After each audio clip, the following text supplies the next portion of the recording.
Sebuah kelurahan di Surabaya terus menggiatkan pengawasan di tengah perpanjangan PPKM skala mikro karena kasus COVID-19 di wilayahnya belum menunjukkan penurunan yang signifikan.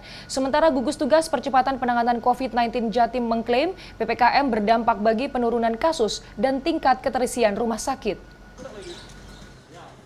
Di tengah perpanjangan PPKM skala mikro, Kelurahan Medoan Ayu, Kecamatan Rungkut, Surabaya masih terus menggiatkan pengawasan di area perumahan. Kasus COVID-19 di kelurahan ini belum menunjukkan penurunan yang signifikan. Hingga 23 Maret 2021 ada 15 kasus positif, rata-rata berasal dari perkantoran dan warung kopi. Pengawasan yang dilakukan setiap hari melibatkan Babinsa, Babin Kamtibmas, dan kelurahan. Mereka melakukan tracing, memantau kondisi pasien COVID-19, baik yang isolasi mandiri di rumah maupun yang dirawat di rumah sakit, memberikan makanan, dan melakukan penyemprotan disinfektan secara rutin. Ini kami terus melakukan tracing ini setiap hari untuk memonitor kondisi terkini, update dari pasien terpapar tersebut, apakah sudah mulai membaik, ada beberapa yang di rumah sakit, apakah kondisinya sudah bisa pulang atau sebagainya, misalkan yang di asrama atau yang di karantina di rumah.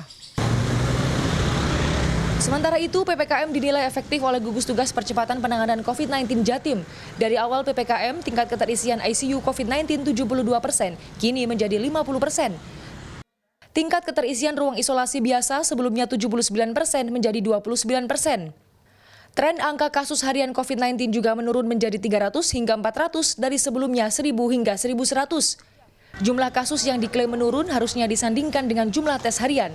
Gugus Tugas Percepatan Penanganan COVID-19 Jatim menyebut pada Maret 2021 tes yang dilakukan sebanyak 45.000 per minggu hingga mencapai positivity rate 6%.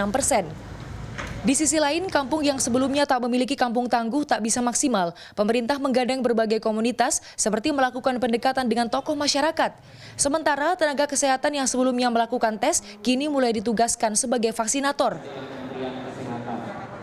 Permasalahan di PPKM Mikro ini tidak semuanya memang bisa mengimplementasikan dengan baik.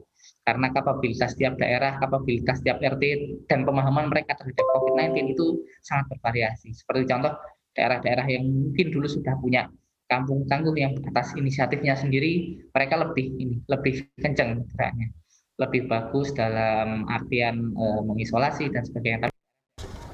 Persentase kematian akibat COVID-19 di Jatim masih tertinggi di Indonesia, sekitar 7%. Warga berusia di atas 60 tahun rata-rata memiliki tingkat kematian 3 kali lipat dibandingkan usia yang lebih muda. Kanzata Marindora, Ganjar Wicaksono, Surabaya.